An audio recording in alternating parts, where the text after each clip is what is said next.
Hi guys, welcome to episode 9 of the Arsenal Away with me and Ashwin. Quick update: we're now live on Facebook as well. On the Arsenal Away is our page. Follow us there, like the page there, and of course all the usual places. Subscribe to receive notifications. The bell icon is right there. On Twitter as well, the Arsenal Away. And let's get into it. Ashwin just happened to manage to scrape through Phew. Europa League, which we assumed would be a walkover thanks to Pepe's brilliance there. Uh, But more of the same until Pepe came on. I remember you and me doing the last pod. I think it was one day before the game, and we said, you know what, we don't really have to bother much with the Europa League Yeah, yeah, because the youngsters play some fearless football, they play some attacking football, but we really struggled in this game. I don't know yeah, what it was, but it almost seemed like Unai Emery, because everybody's been giving him so much flack about him not wanting to attack and not play good in attacking football. I think he came out set his team up in such a way saying that okay, just go out and attack, forget about defending, because from midfield and defense we look non-existent. We look so bad that people actually started questioning Kieran Tierney and Hector Bellerin in the first half as to okay, maybe Unai is right that we didn't have to, he's not brought them into the Premier League because they're not ready as yet.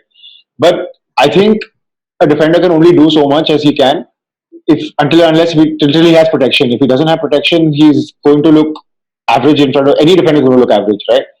But you're right. It was if it wasn't for Pepe and those two fantastic free kicks and that moment of brilliance that we keep talking about, that either it's Aubameyang or Lacazette or now Pepe stepped up. uh, Unai Emery looks like a nothing finished manager.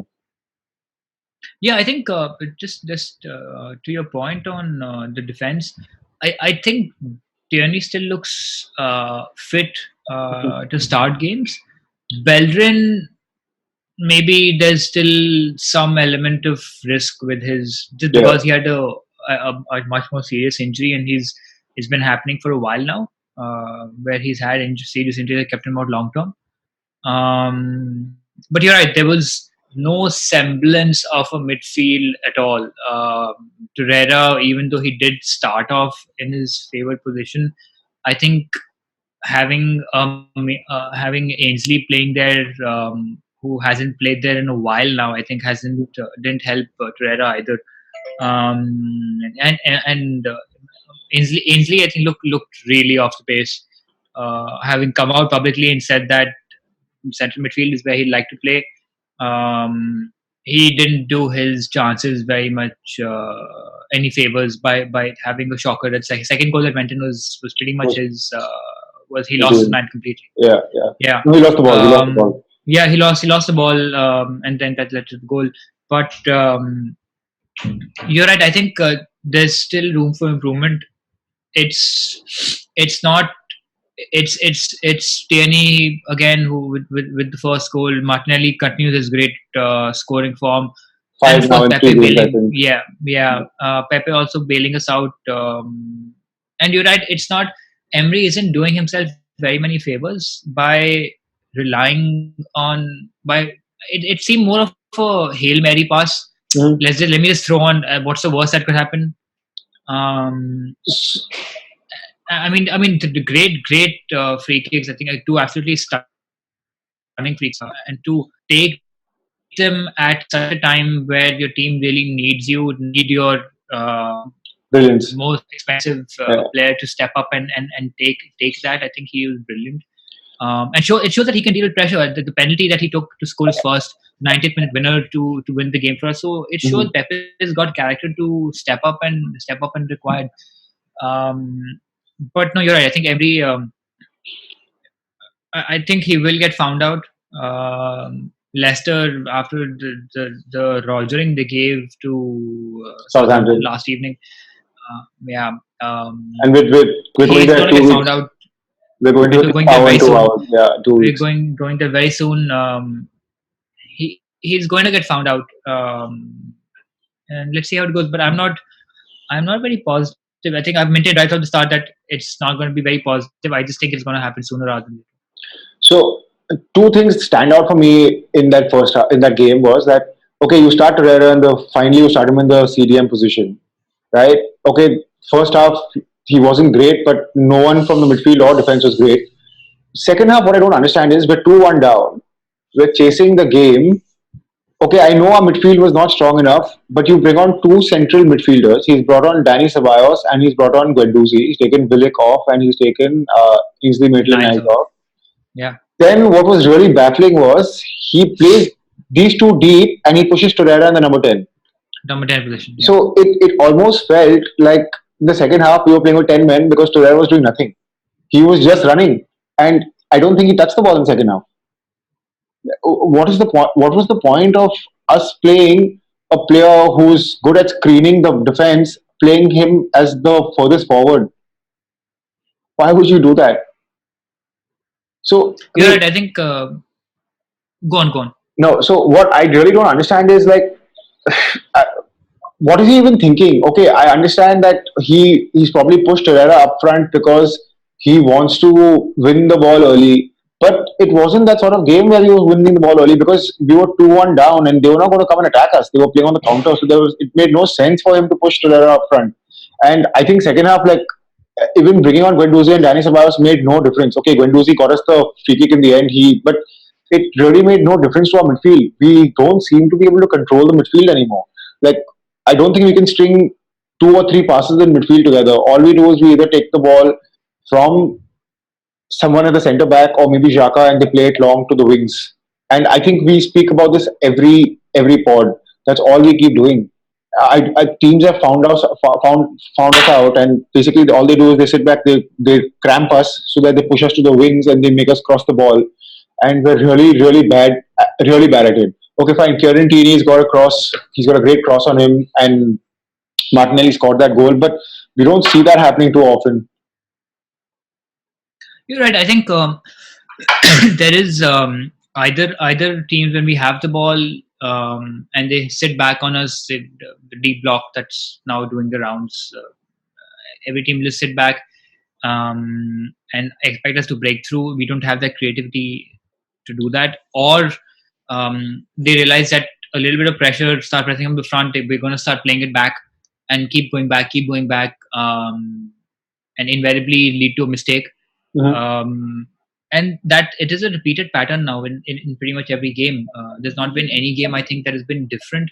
Not only this season, but going back to last season. I think we're about 15 games now. If we give a look at game 31, 32 onwards from last season to game number 8 now, that's 16 games.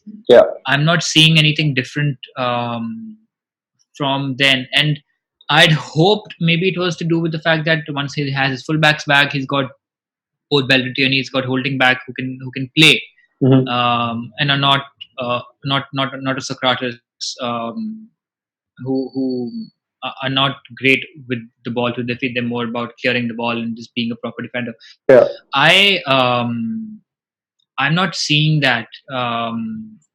You're right. Tierney's got a great cross on him. Tierney's now got 2 assists.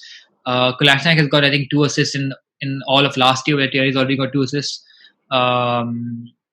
Bellerin, I understand that he's going to take some time, but I'm not seeing any sense of what. Again, we keep coming back to the same thing. There's no setup. There's no idea about whether he plays a Sheffield or whether he plays a Barcelona.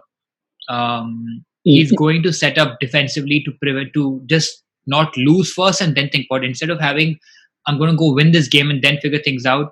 It's more about, okay, I'm not going to lose this game, and then we'll see. If I'm down 1-0, I'm okay with making it 1-1. I'm not really going to push for a 2-1 or go 2-0 and then figure it out. See, I think you brought this up. I don't. If we had an identity as a team, whether we're a counter-attacking team, we're a possession-based team, something like that, it would make sense. I don't know what we are. I just don't know what we are as a team. We're not good enough defensively to sit back and soak up the pressure to hit teams on the counter. And to be honest, we don't really have to do that most of the times because we have players who are good enough to hold the ball and penetrate and score goals for us. Yeah. Okay, I understand you're going to the bigger sides, you're going to Liverpool, the Man Cities, the Barcelonas, we're playing them. You want to sit back, you want to control and, soak some pressure off and hit them on the break because that's the only chance. I understand that. But can't do it week in, week out. You can't. No, he can't, because Yeah, you're right. You're right. I mean, there's no sense. It doesn't make any.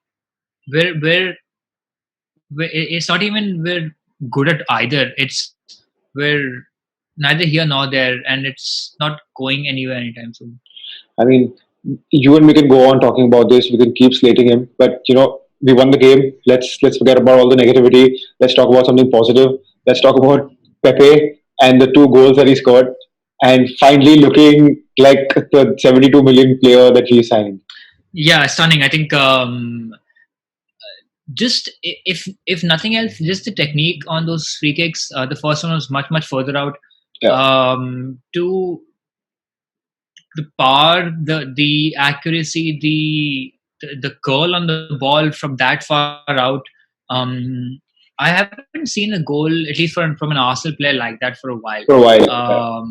For a while, and to pinpoint to beat the goalkeeper at his far post Mhm. from that distance is stunning. The second one was, I mean, out of the world. There's no way that keeper's going to save that. Now that you mentioned it, the last person who scored a goal like that for us was actually Mesut Ozil.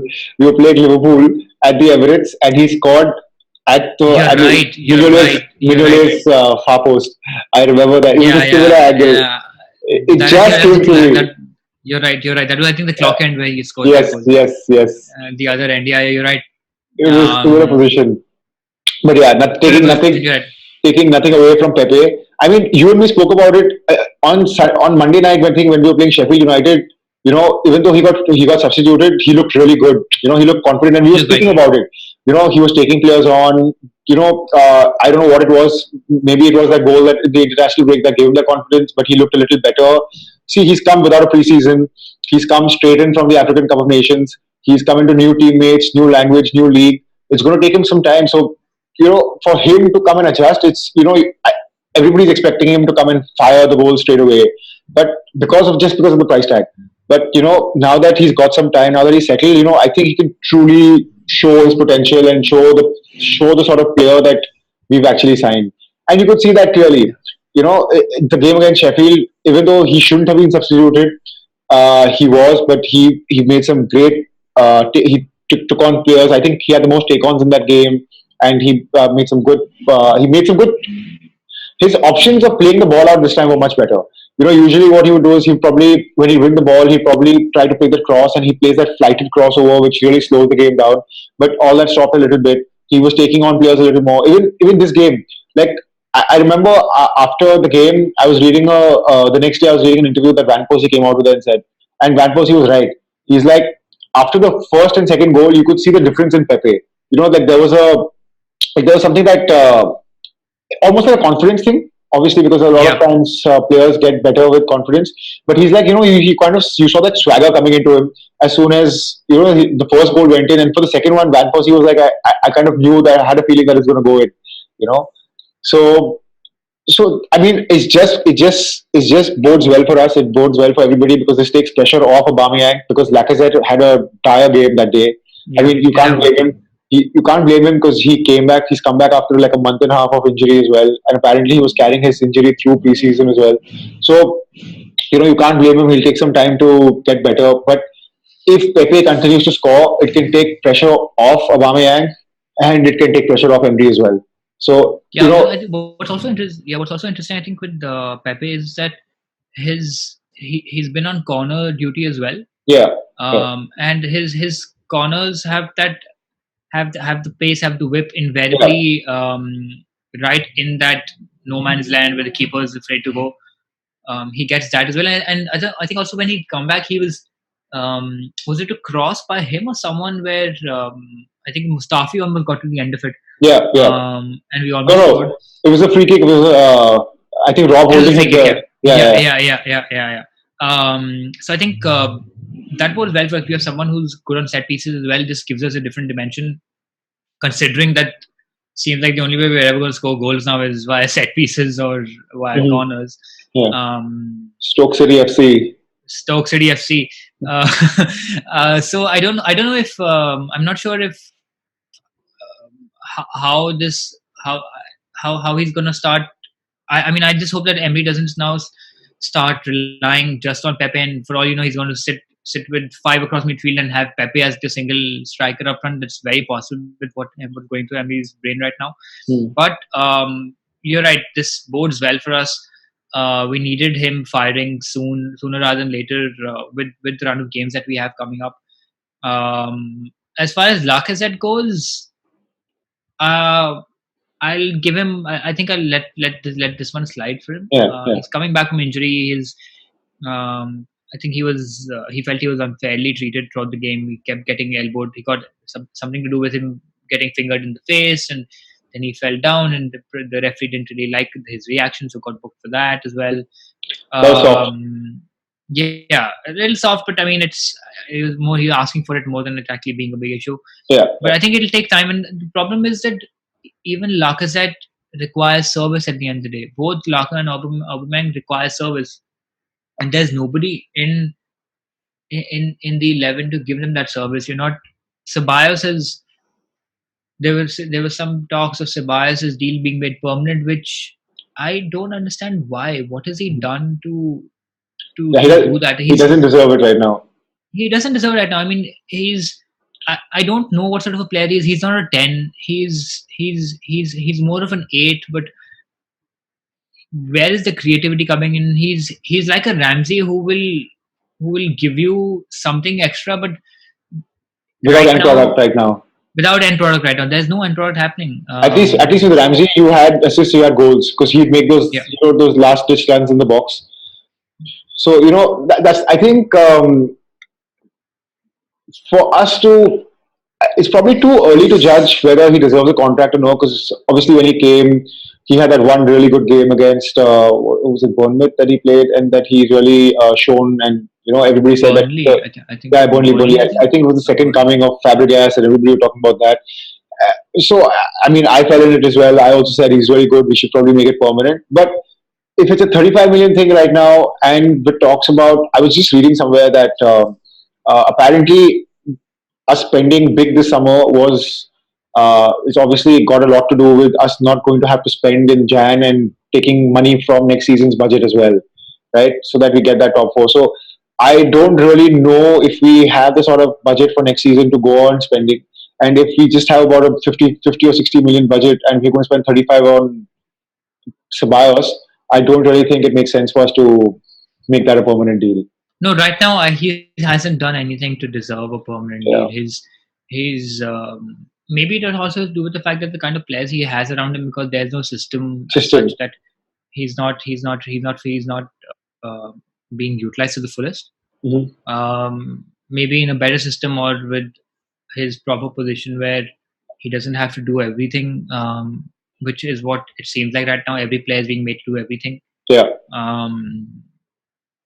Let's see. I still think it's really early days. Besides, it's unlikely that Emery or whoever the manager is come next season will be taking that call. It will be the board and Edu and Raul to take that decision. Okay, so just before we move into the Palace game, I have to ask you this, and I have to bring it up. What did you think? I know what you're gonna. What did you think of no Mesut Ozil for the match again? No, look, the Ozil thing. I should have sort of anticipated it after his Twitter post. But the Twitter post actually came in once the game started. He didn't put it out before. Maybe, but I don't know. The laughing one you're talking about. Not the Perez one. Not the Perez one. Sorry. Yeah, not the Perez one. The Twitter post, I think I should have maybe thought about it, and that he's not going to start now. Look, there's in a battle of Emery and Ozil right now, there's only going to be one winner, at least in the PR battle. On the pitch where we require him, no matter what Ozil does outside of football, he's not going to start. I don't see him starting tomorrow either. And tomorrow is going to be a tough game. I don't think he's going to be around. There's some rumors around him preferring a move to the MLS, but he's not. He said he's not going to put in a transfer request. He's going to see out his contract. And something that you also mentioned in the past, that Ozil's entire team thinks that they're gonna outlast Outlast. Emery. Sorry. The With, thing with me is, it's just like I called Emery a coward the last pod. Okay, and to be honest, Emery is doing this to himself. He's not helping his case out at all by saying something to the media and doing something else. I mean, for a long time, everybody was behind the idea that okay, Emery is dropping Ozil because he's not good enough, and they were all behind Emery. But now, because the results aren't going his way, and because the team is playing such crappy football, you heard the chants around the Emirates Stadium on Thursday night where they were all singing yeah, the Ozil song. So, like you're right, there's only one person who's going to win this, and I mean, it comes down to either player power or manager. And the thing is, you know what? At the moment, I feel Ozil has more pull probably in the Arsenal team than than Emery. I mean, you did see the number of Arsenal players who liked that post. Yeah, yeah. Um, and that's pretty much all your main players who invariably Aubameyang, Lacazette. everyone's liked it, and Yeah. I'm not sure how that's gonna play out because at the end of the day, Emery he's been asked twice now about Ozil, and he said this is not the right time to talk about it. Both, I think pre-match he was asked. Sky Sports did an interview with him. Again, he said the same thing, and he's Not not today. doing it Not himself. today. Not today. Not so. I'm not really sure what he's doing, and I think that statement of his that he's fit, he's training well. That is he's just made a rod for his own back with that statement because if he's training well, if he's doing what's been asked, then you should be starting him. See, like I said, Or at least having him in the squad. had the team been doing really well, had we been banging in the goals, then It nobody would wouldn't have have mattered. mattered. Yeah, Yeah, it wouldn't have mattered. nobody would have asked anything. You're right. But the thing is, it's just the fact that your team is doing so badly. And see, the thing is, you know what? Even if he plays Ozil, I don't know how much is going to change because the sort of system and the football we play, I don't really know if it's going to really make that much of a difference, right? You're right. You're right. So I don't know. I feel he's digging his own grave. I think you were talking about December. I have a feeling if things don't go well against Crystal Palace, I know Southampton got thumped, but anything can happen because we play shit football. And then after that, we go to Leicester away at the King Power, which is not going to be an easy game. I think from the next 12 games, I could probably predict at max 2 points or 5 points. We're not getting more than that. 4 points yeah, five. We could get five probably. 5 out of the next 12 points. Yeah, yeah. That basically Wow, means that's a draw and two wins. No, a win and two draws, right? Yeah, yeah. so. Wait, who are we playing in the next few games? So we've got Palace, Palace tomorrow, Wolves, Wolves at home, Leicester away, Leicester and Southampton Southampton back away. to back. Oh my Yeah, god! No, Southampton's at home. yeah. Leicester away and then Southampton home. Wow, that's I'm glad you bring this up because we can go straight into our preview for tomorrow. Arsenal versus Crystal Palace at the Emirates. This was the game that we needed basically a win or a draw to get into the Champions League. And what happened? Please tell me. we started with 3 defensive midfielders and ended up losing 3-2. And who was the guy And who knocked us out? of course, our Wilfried. man who was linked with throughout the summer, Wilfried Zaha, who's gonna be up for it tomorrow. Who's like you man made me put in a transfer request and then come and bid for me, and you finally end up spending so much money on Pepe. Yeah. He's gonna be up for it tomorrow, no doubt about it.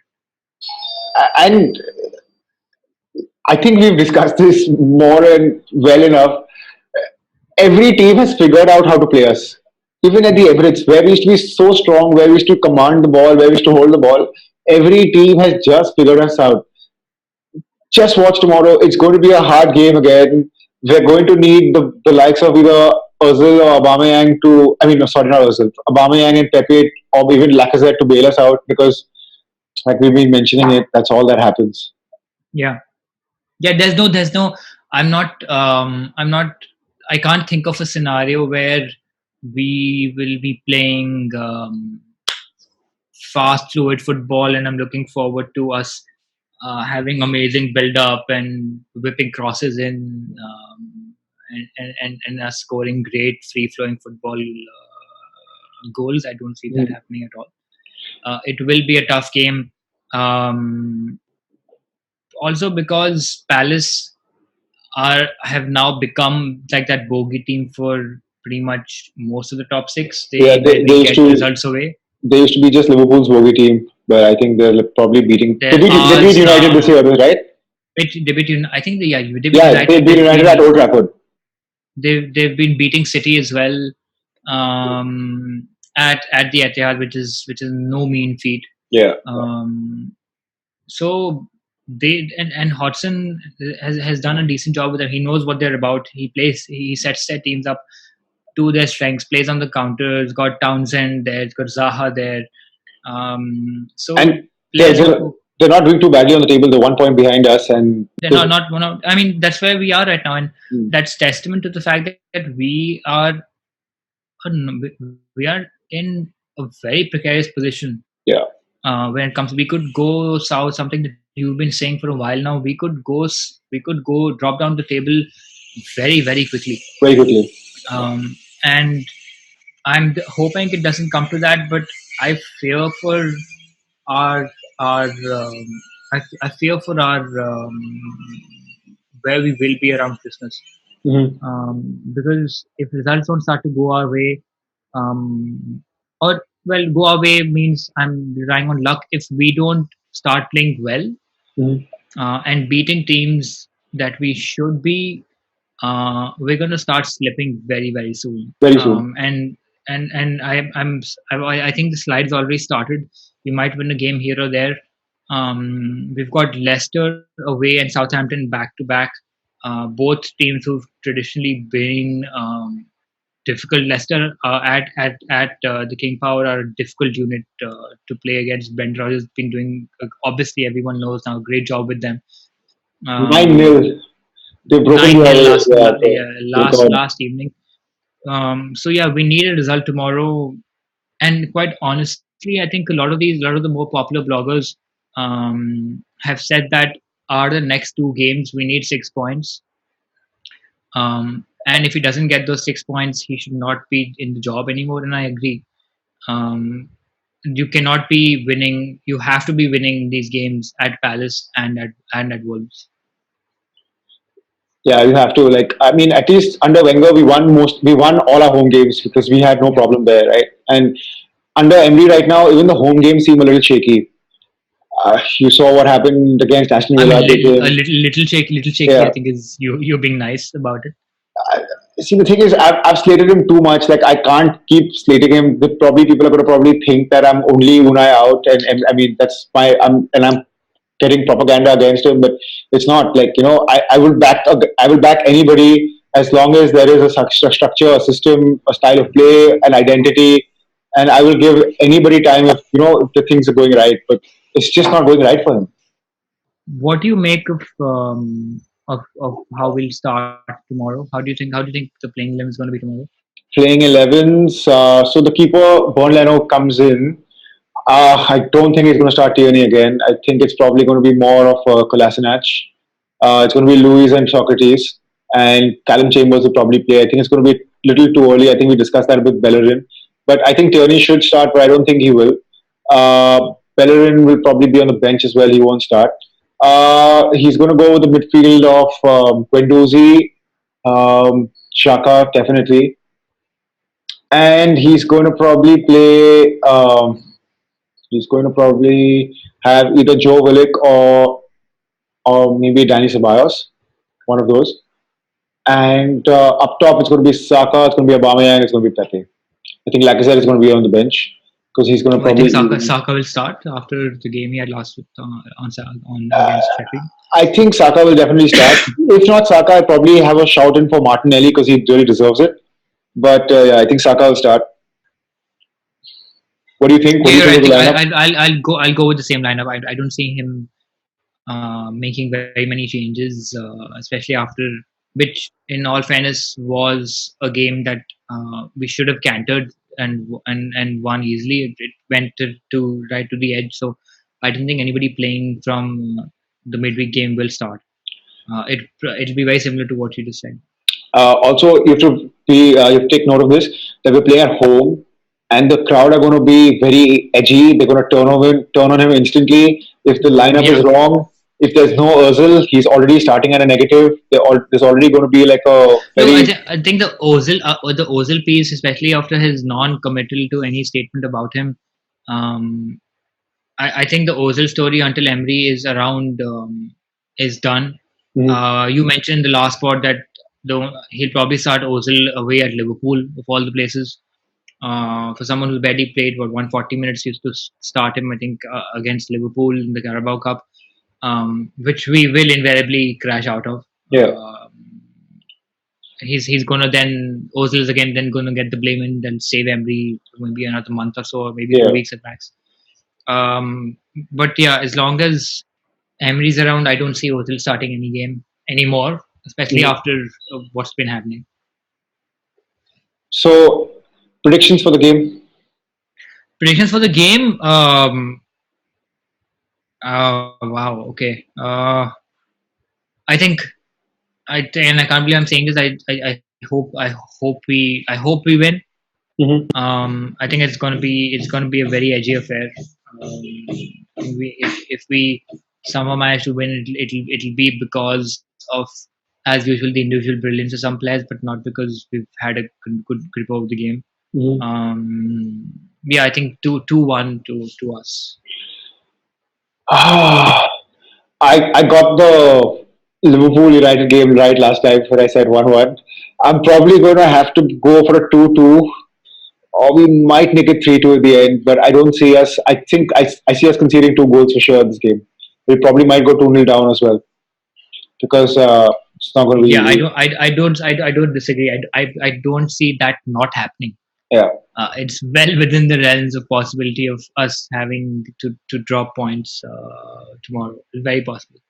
So I have a final question for you. If things go wrong, I have a final question for you to you as well. So let me ask you instead. I think I know what you're going to ask. yeah, There's a certain man sitting with yeah, Raul. yeah, Certain man sitting with Raul against Victoria. Certain Jose Mourinho. yes. Even for Ashwin, even for just pure optics and for how rumors spread in this game of ours, that is not a good sign for any manager. Okay, Um, I have two. I mean, I just have to say one thing. Will Jose Mourinho want to come to a club which does not have any money? Because you know he's a checkbook manager, and yep. the fact that we spent close to 130, 140 million this summer, and there are talks of us not buying anybody in Jan, and talks of us getting only 50 million this summer next year. Do you think that's enough for Jose Mourinho? Look, I don't think one Jose is not the long-term option. He's finished. He doesn't. I don't think he's in that elite level anymore. He's a great Yeah. manager and he's done great stuff, but um, you know the script with Jose. What happens? He comes in, teams start gelling well, and then something or the other happens. He keeps leaking stuff to the press. Mhm. There's some fallout, and then everything that comes with Jose. It's not just Jose and his people. It's Jose, his And people, and everything else. his full entourage, basically. His full on trudge, and just the baggage that Jose carries. Yeah. Um, I I never envisaged Jose at Arsenal. Mhm. Um, Assuming he does come, which you and me, as much as we might hate it, we have no control over such a decision. Mhm. I think even if it does come, it will probably be a short-term thing, It, just until the end of the season. even if he does come, it won't make the football any worse, really. It'll no, it probably won't. You're right. It'll be the same thing because Jose also has a very similar mentality of not losing games. Yeah. At least we'll be a Um, little tighter in defense. At least we might be able to hold it a clean sheet, keep a clean sheet. Right, but again, the point then becomes for any manager. For I mean, effectively, Raul is Unai's boss. Um, for for Unai to see another big name manager sitting in the executive box with his own boss, Mhm. that sends a message, and that message is that your time is now, you're on a short leash, Mm-hmm. because I have people who can come and maybe do a better job, Mm-hmm. or maybe that's just a way to egg him on and spur him on to do better. But the message, it sends a message irrespective Okay, of whether or not. forget Yeah. everything, forget his baggage, forget the sort of football he plays, forget what he called Wenger, forget the sort of football that we used to play and everything. If today you were told that Arsenal are signing Jose Mourinho as manager, would you take him? Yes, no. Take him over what we currently have. I probably will, Yeah. because I don't see, you can't look outside of everything that he used to do to Arsenal. Leaving that aside, I think he's any day a better manager than Emery. Yeah. He can set teams up to not lose, which Emery does as well. He just does it Better. so much better, Yeah. so much better. I want him. Would he be my ideal choice for Arsenal manager? No. Mhm. Is there anyone available who can do a job better? Well, Allegri is available, but then Allegri hasn't coached in the Premier League. But also, Allegri is also a very defensive For manager. me, yeah, Allegri is very different. Exactly. So, I mean, for me, I'd rather go for someone who is young, who has an attacking philosophy. Nagelsmann is great. Arteta is another shout. He should have gotten the job last year, when Gazidis just bottled it at the end. The PPTs and the PPTs and whatnot. And I mean, talking about PPTs, there's a brilliant new page for Unai that he talked about his philosophy. If you guys haven't checked it out, you should check it out. It's hilarious because it's everything that we're not at this point in time. So no, but just coming back to your question, Jose only if it's a short-term fix and not a long-term one. But in the long term, no, I don't want Jose. It's not worth the trouble he brings. fair enough. Like if you'd asked me about 2, 3, 4 years ago, would you ever take Jose Mourinho, even at the height of his powers, where he was the best manager in Europe? I would have probably said no way. But right now, the sort of football we play, I don't think Jose Mourinho can do any worse. So I take him. I'd take him any time over Unai Emery right now. But you're right. Yeah, just that. Yeah, he is going to be He's like a not- short term fix. He's probably going to take a 2-year contract. Probably get us maybe coming back to top four. Might win us a couple of trophies, maybe the FA Cup here and there. But yeah, long term, either we groom Freddie into the role, either we get Vieira, we get Arteta, or Nigel that you spoke about. But yeah, that's the Yeah, no, I mean, you're being generous with the 2 years. I'm just saying, give it to some an experienced hand till the end of the season. no. I don't think Mourinho would take just 6 months at a club. He probably won't, but because of the fact where he is, and you're right, he probably won't. Someone with his status would not ever want something like that. But that's the only that's the only reason I like him to come, just so he takes us to top four, because he's more than capable of doing that. And 7 months is enough time for him to not go full Jose as he does at every club. Yeah. That's all that I see it at. I'm not. I don't want him here long term. He's just not. He doesn't have it anymore in him. But still, you take him over Unai Emery. I'd take any. I mean, I could manage better than Unai Emery. I just have to bring this up. I forgot. I was talking about how the fans have now started turning on Unai Emery. That interview last week that he gave after the Sheffield United game, where he was taking digs at Arsene Wenger, I was like, why was that even needed? See, the thing with Wenger was that, okay, fine, Wenger, however bad he was in his last 2 seasons, he had a lot in his kitty because he came and won us the Premier League multiple times. He was an invincible. Even in his bad time with like the banter era squad that we had, we won FA Cups, right? So he would still win us something. What has Unai Emery won us? Why is he? No, exactly the point. The point that he said that we weren't competitive when before I came, and now we are. I was like, we won 3 FA Cups in 4 years. What are you talking about? I mean, Yeah, if he's and talking also about being he competitive, what are we now? We're losing to the likes of he Sheffield United. Wenger's never lost to a newly promoted side. he said with youngsters it takes time, basically throwing every youngster under the bus, that it's not really my fault, it's the youngsters fault, which is why we're not getting results. And I'm sitting and thinking, are you actually laying, you're pawning off your incompetency and Or your lack of flexibility on how to manage a football game onto youngsters not doing well? Are you and he's serious? talking about youngsters. What do you think? Okay, I get it. Ainsley Maitland-Niles didn't have the best game, but you never see Arsene Wenger taking Maitland-Niles off at halftime. You take him off and Joe Willock off at halftime for senior pros. Okay, Guendouzi again, young, not seen, but more senior than these two uh, in terms of playing football and the minutes played. But how do you think these two are going to feel if you're going to kill their confidence by taking them off at halftime? Right? He keeps talking about that he wants to play the youngsters and nurture them. Dude, I have a feeling that Reece Nelson and Ainsley's careers are both going to be finished because he's not going to improve them at all. Look, yeah, I don't know. This the way the narrative around Emery is happening at this point. Um, and you and I have been watching this game long enough. We've been watching the Premier League long enough, because when this sort of shit starts happening, there is invariably only one outcome. Yeah. Um, He's and probably that already is losing the dressing room as well. yeah, he's probably already is. It's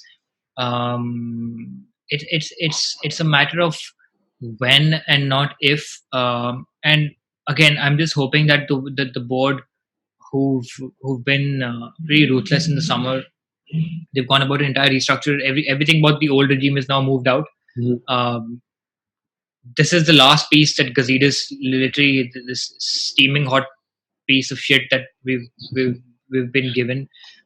This is the last piece that Gazidis has left us with. I just hope whatever decision needs to be taken needs to be done quickly. They should have. I'm sure they already have some names in mind with who they'd like to come in if things go bad. Um, but this will not, and we'll find out soon enough. We'll find out. We've got Leicester in 2 weeks. We've got Wolves. We've got Southampton and a tough December coming up. And I don't think it's going to last very long. And it sucks for us because we're Arsenal fans. We've always been. We will remain. And it's going to get tedious watching. But we'll know sooner rather than later. I mean, all I have to say is, yeah, like I don't think you can put that any better.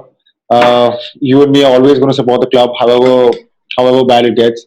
I think I mentioned it, saying that it probably has to get a little worse for us to get better, and that's probably going to happen. Uh, that's it, man. I think that's the show. Thank you for being on the show, Yeah, thanks, and Akshay. I just like to wish everybody a happy Diwali, firstly. And also, we're now, like Sabir mentioned at the start of the show, we're now on Facebook as well. We are at the Arsenal Away there. We're on Twitter at the Arsenal Away again. Please subscribe to our YouTube channel. It's the red box below. There's a bell icon next to it. Please hit it. So every time we come out with videos, you get a notification. Please like, share, and comment, and let us know how you felt about the episode. And what are your thoughts on Unai Emery? What are your thoughts on Mesut Ozil and your predictions for the game? Thanks, Amrit. Yeah. Thanks, Ashwin. Happy Diwali, guys. We will see you with a review of the Palace game sometime soon. See you guys. Bye. See you guys. Bye.